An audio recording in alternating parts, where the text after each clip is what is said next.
Hey there, everyone. James Hilliard with you. Jason Goldberg is with me from Razorfish, a commerce strategist. And Jason, wanted to do a little bit of a security health check.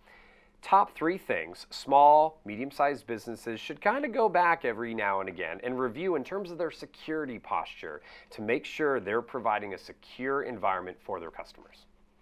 Great, James. So the first thing we want to do is make absolutely sure that any page on our website that's collecting information about the consumer is using SSL encryption.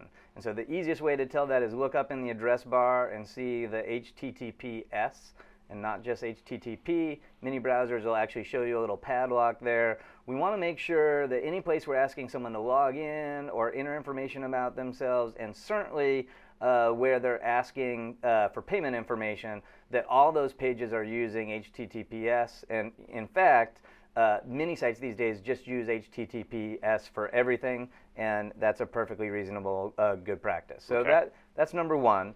Number two is have an inventory of all the vendors you're using that have private information about your customers, and have a list of your contact at each of those companies and their phone numbers. And the reason I'm saying this is we all tend to think of security as a single point of failure. Hey, I sell stuff through Big Commerce, they're my e-commerce provider, they do all the payment stuff, so as long as they're secure, I'm secure.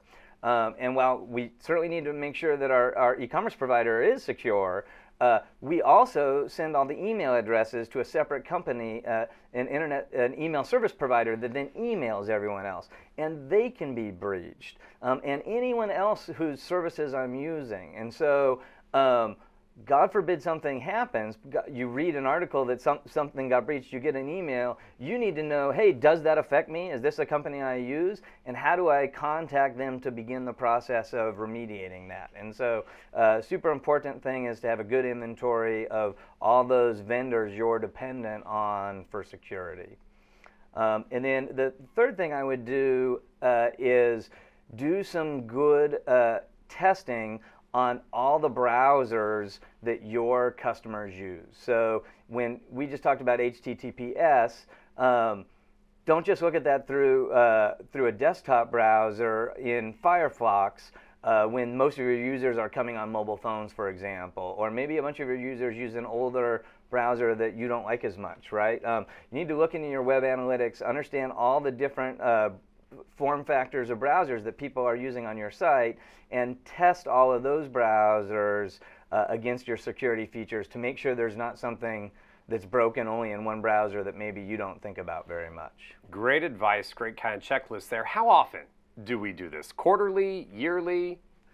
For most sites, quarterly for that kind of check is probably adequate. If you're in a really high-risk environment, there's going to be other layers of security. So you're probably going to want to do much more frequent checks. And frankly, at that point, you're also probably going to want to pay a third party that specializes in security audits, and they may be doing a monthly or quarterly or even weekly audit on your behalf. But that's really overkill for most small businesses. All right. Hey, do appreciate it. Again, Jason Goldberg is a commerce strategist with Razorfish. I'm James Hilliard. Thanks for joining us, folks.